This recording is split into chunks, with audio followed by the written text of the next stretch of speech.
All right, new chapter. This chapter is all about medical science, and it's not only science, it's really the only title I could think of to name this video. So, sorry about that. I'm not very creative, I guess, when it comes to naming things. First off, I'd like to say our medical system is I don't want to say it's inefficient. Yeah, it is. It's kind of inefficient. And hopefully with the social medicine from chapter 5 and the education system, then from my other chapter, I don't remember what chapter that was, sorry. We hopefully will be able to produce more doctors and have a lot better system out there so that we don't have like 6 month wait times and whatnot. But a couple of the things in the chapter I'd like to go over is also how to reduce those wait times and the other whatnot. And also the physical fitness, I believe I mentioned this in that chapter. If we were to keep up with our physical fitness and people, a lot of the illnesses that we have these days are really avoidable, very preventable in just keeping yourself healthy and whatnot. So hopefully that would reduce that overall number. But let me get into it before I get too sidetracked, talk about other stuff. Obviously, this has already been put out there. This is not a new idea from me, which a lot of these ideas aren't, like I said before. I'm just trying to kind of collect all these things into one place, just so that you guys can get a perspective on how it could be. So, obviously, I guess electronic medical records would be, I'd say, kind of the wave of the future. And with the familiars chapter, one of the problems people run into is transferring medical records in between different facilities, different doctors, getting lots of unnecessary tests that they don't need done just because they don't have access to other records. And another big thing is genealogy in your family tree. I mean, having access, albeit provisional, like you basically take out all the identifiers like name and stuff like that, access through one patient of their entire family history of medical illnesses and all that other stuff should be a pretty big concern, a pretty big goal of the medical establishment in the coming years. And what that'll do is, for one, with the familiar, sorry I said that, they would be able to hold on to all your medical information just in them. So they'd also be able to track symptoms for you, any small maladies. They'd even be able to track certain things like that you eat in your diet or something like that and help you figure out maybe if you're allergic to something, if the reaction doesn't set in right away. So many different things like that they'd be able to track and be able to present to your doctor if something were to happen to you, end up in the hospital, or even maybe a pre-warning, something like that. They'd be able to get you to the hospital when you need to be. Having all those records in a centralized place and avoiding unnecessary tests, that should save the medical industry and the consumer, even though it'll all be free at that point. But I mean excesses, it would save you from excess to help the system run a lot more smoothly at that point. So medical records, and then just the advancement in technology and automated systems, I guess, would help. And for one, if you go into a hospital and your familiar can just like badge swipe or hand swipe whatever all your information into there, along with any of your current symptoms into like pre-filled out electronic forms, so you don't have to sit there and like, this is my name, this is my blah, I'm bleeding all over this paper. I mean, it's obvious that you have a problem and you want to get that taken care of as soon as possible and not have to just keep reiterating it. It could even go back to old video files of when you were experiencing the symptoms. You could be explaining the symptoms to your familiar. You could be recording them so your doctor would have access to all those materials in the blink of an eye, and it would just save so much time. So, like with admissions and records, that makes it easier. And also testing. Depending on the type of complaint that you have, there could be a system set up to where basically when you enter the facility, you could, like I said, depending on what it is that you complained about, you could enter through a scanning system that is kind of like this is kind of hard to explain. Well, not really, it's not. Sorry, I'm just dumb. It's kind of like a mix between an ultrasound and a fMRI, functional magnetic resonance imaging machine. And basically, what those two things do is they use two different types of sensing in a way to kind of figure out what's going on inside your body. And they both, obviously, fMRI is a little bit more accurate, but one uses obviously magnetic resonance imaging, and the other one uses sound.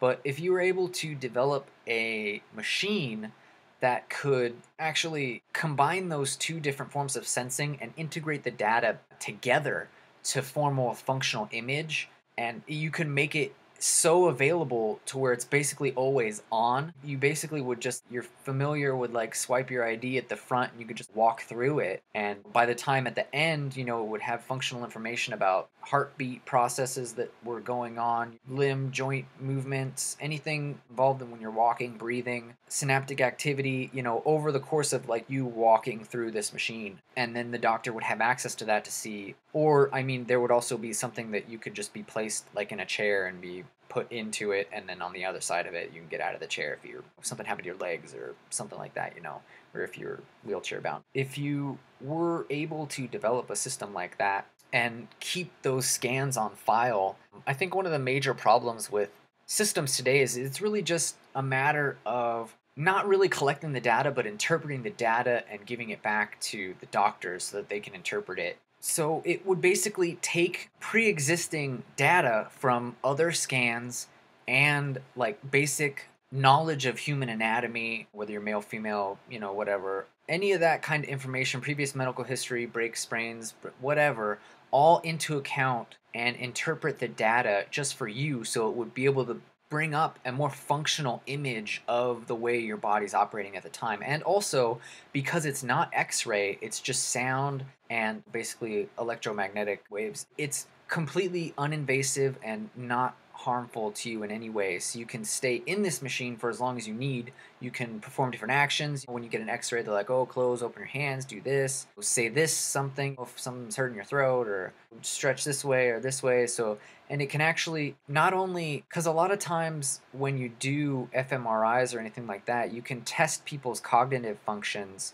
or basically see what areas of their brain are activating. So you don't even need to ask them where their pain is.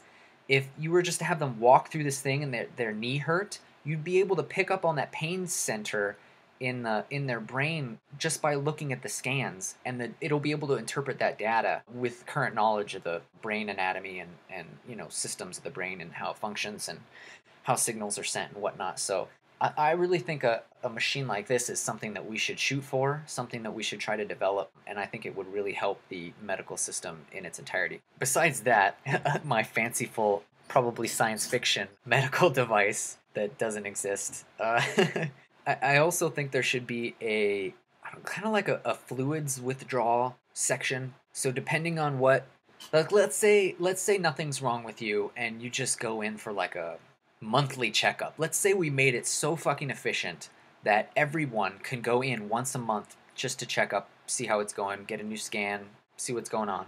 Let's say that you can give like a urine sample, a mouth swab, tiny bit of your hair, a little prick, just like how they test for blood glucose or whatever, check your blood pressure, temperatures, all that other stuff, all in like one step. Like you come out of the machine that I was just talking about, then you do a little swab, you use the bathroom, and whatever type of fluids testing, and they just run this battery of testing, which would hopefully be more automated, because a lot of these testing machines are just absolutely brilliant inventions that these people developed.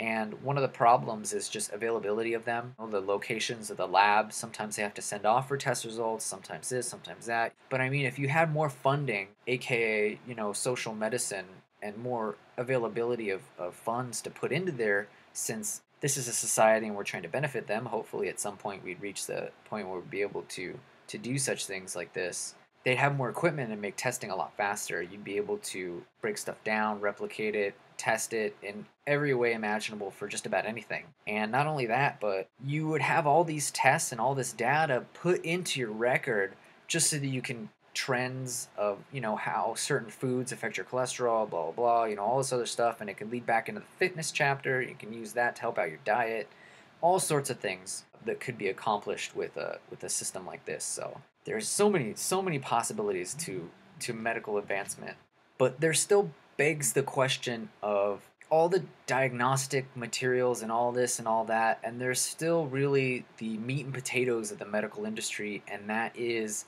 curing diseases and help mending wounds and stuff like that. And unfortunately, medical science as it stands today, regardless of what people like to think, for the most part doesn't heal. Now, people would argue with me on that, but what I'm trying to say is that for the most part, what it does is stabilize your condition, give you the nutrients, the anything you need basically to allow your body to heal itself and to repair itself. With the small occasion to where that might not be true, they might actively do something like that, but I would really like for us to maybe finally figure out how to actually physically help someone when they're injured or whatnot. Might be pretty far off, but I'd just like to enhance it, kind of. One of the ways I'd like to enhance it is, I know this might sound kind of stupid, but with all the testing and whatnot, one of the tests that would be in there would basically be a test for antibodies.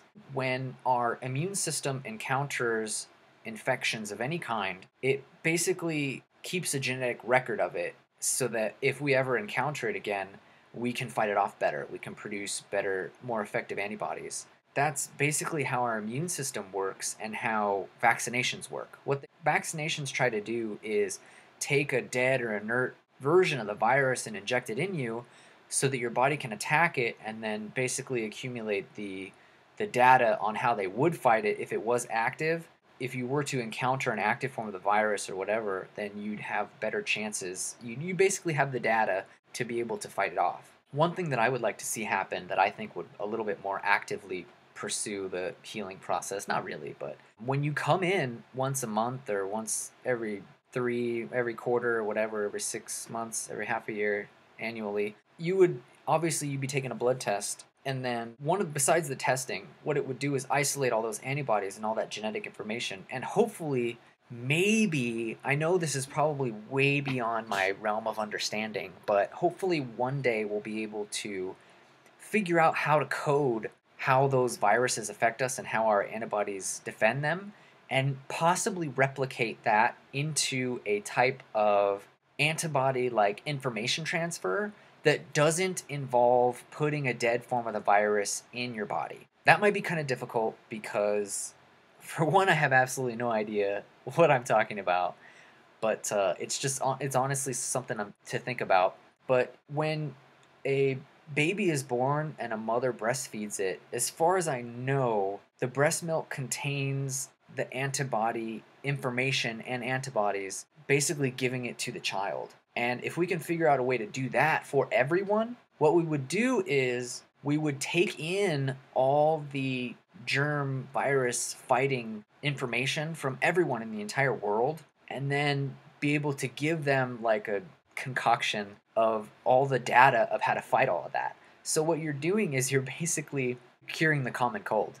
Because one of the reasons why viruses are so difficult to combat is because they change a lot. And the common cold, the rhinovirus, is a very good example of that because it skips around to so many different people and mutates so many different times, it's almost impossible to isolate it and to figure out a cure for it. But if, for one, everyone's healthier in the first place, two, everyone comes in once a month and gets this antibody data check and then receives antibody milk treatment, so that it would basically tell all their genes, if possible, how to fight these viruses, then you'd cut it off before it can spread. Or at least, hopefully, you'd be able to cut it off before it can spread. That's kind of what a goal of mine would be, I guess. So hopefully we can work that out. We'll see.